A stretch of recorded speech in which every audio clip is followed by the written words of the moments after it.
Today we are sharing our 5 favorite tips on how to heal your postpartum body. So if you are a new mama or a mama to be, this is the live for you. So I'm going to quickly go over the 5 tips and then share a bonus tip with you at the end, and hopefully give you some nice resources to help your healing process after you've had a baby. So first and foremost, all of these things are whether or not you've had a vaginal delivery or a cesarean delivery. So it does not matter what kind of delivery that you've had. These tips are going to apply to you. I will always say that, if there are complications in your delivery process, you may need to change some of these suggestions. So when we start talking about how to restore strength and get back into activity, you will always want to go by your doctor's guidance. So if you've been put on any precautions, of course, listen to your physician. But a lot of these tips are going to be whether or not you are on some sort of restriction or not. So hopefully you'll get a good amount of information out of this one today. So number one, I think the hardest thing for women to do is to give their bodies time to heal. We are an up and at it society. We are a body back as fast as possible society. So some of the things that I think women do wrong is that they just don't allow their bodies enough adequate rest when they need it. So easier said than done when you have multiple children. But what you need to be doing is to give your body the rest and time that it needs. So there's a reason that they don't have you do a lot of activity for the first 6 to 8 weeks after you've had a baby. It's because your tissues have been under a lot of strain and stress and they need to heal. So time is definitely what you need to be giving your body in these early stages postpartum. So in that, it's really also important to provide your body with adequate nutrition and lots and lots and lots of good fluid. So the second thing I want to talk about is just making sure you eat a lot of good nourishing foods and get adequate hydration. One of the things that if you're pregnant and then preparing for postpartum, I did this myself, is that I prepared a freezer full of healthy meals so that when I was postpartum, the meals were ready to go and I just needed to either thaw them and put them in the crock pot or pop them in the oven. So if you're pregnant, one of my favorite suggestions is to start looking up recipes, do those freezer meals, prepare meals ahead of time as best as you can. After baby, let people cook for you. Take meals when they come, ask for help.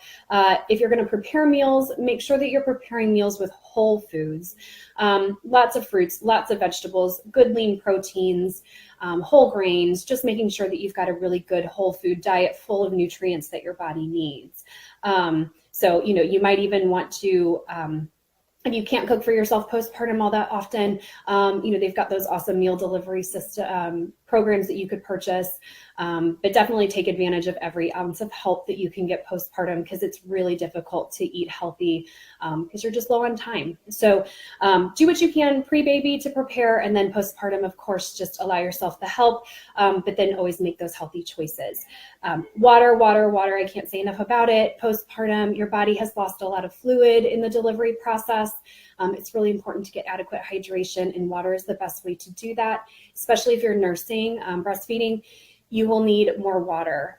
So just make sure that you're getting adequate hydration, because that will help overall the body in its healing process. So it's got the adequate nutrients and hydration that it needs to heal properly. Okay.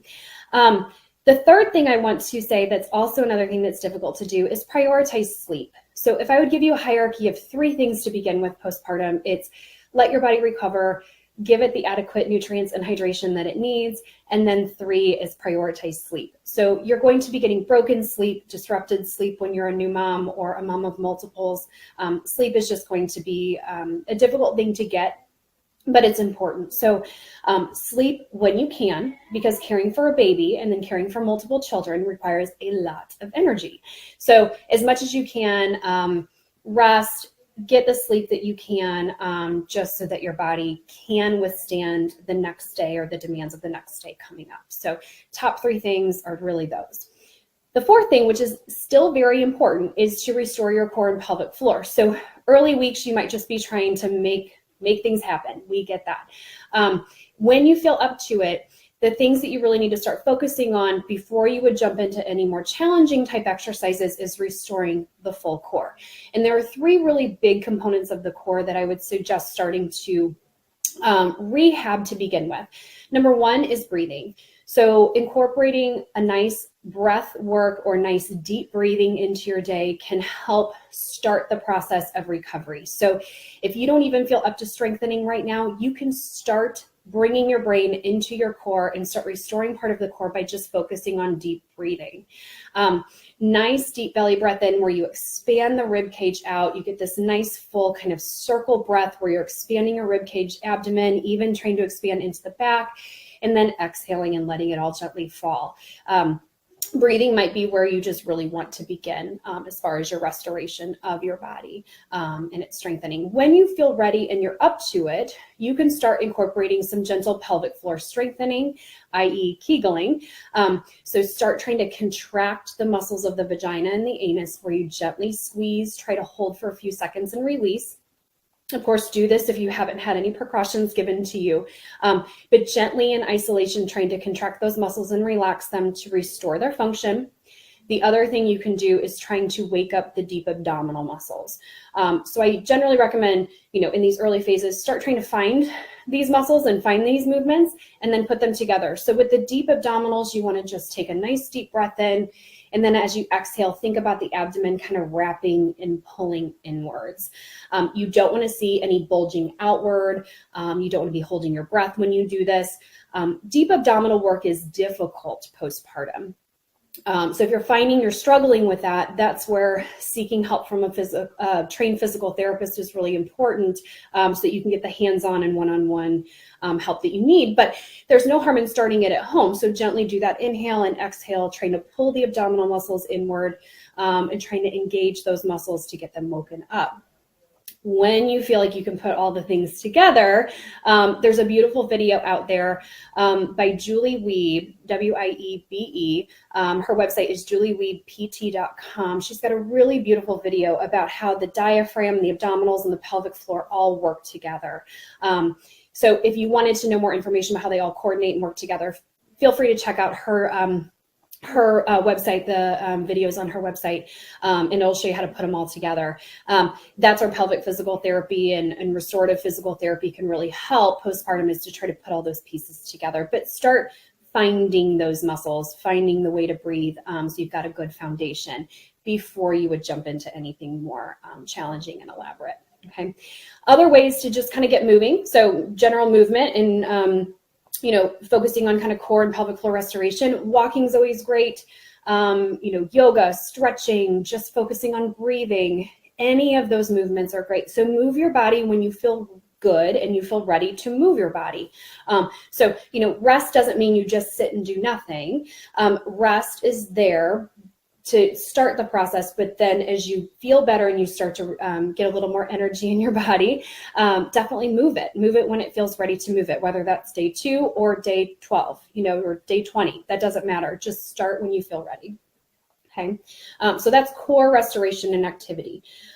Number 5 is to not ignore pain. So I think we have this assumption that pain is just a typical part of pregnancy and postpartum, and it's very common, but it does not have to be one of the things you just deal with. Okay. So if you've got pains that pop up anywhere postpartum and they don't seem to be getting better or they don't seem to be going away, that's time to talk to your doctor and seek out some physical therapy as soon as possible, because we don't want your pains to become chronic pains and long-term pains. So commonly we see back pain. Back pain is one of the biggest issues that we see postpartum, but that doesn't mean you can't also have hip pain, groin pain, gluteal pain, knee pain, even shoulder pain. Pains can kind of creep up postpartum without realizing it. But definitely seek treatment sooner than later so that pain doesn't get in the way, especially as the baby's getting bigger, you're back up and on your feet and moving more, and the demands on your body are just increasing. So don't ignore pain.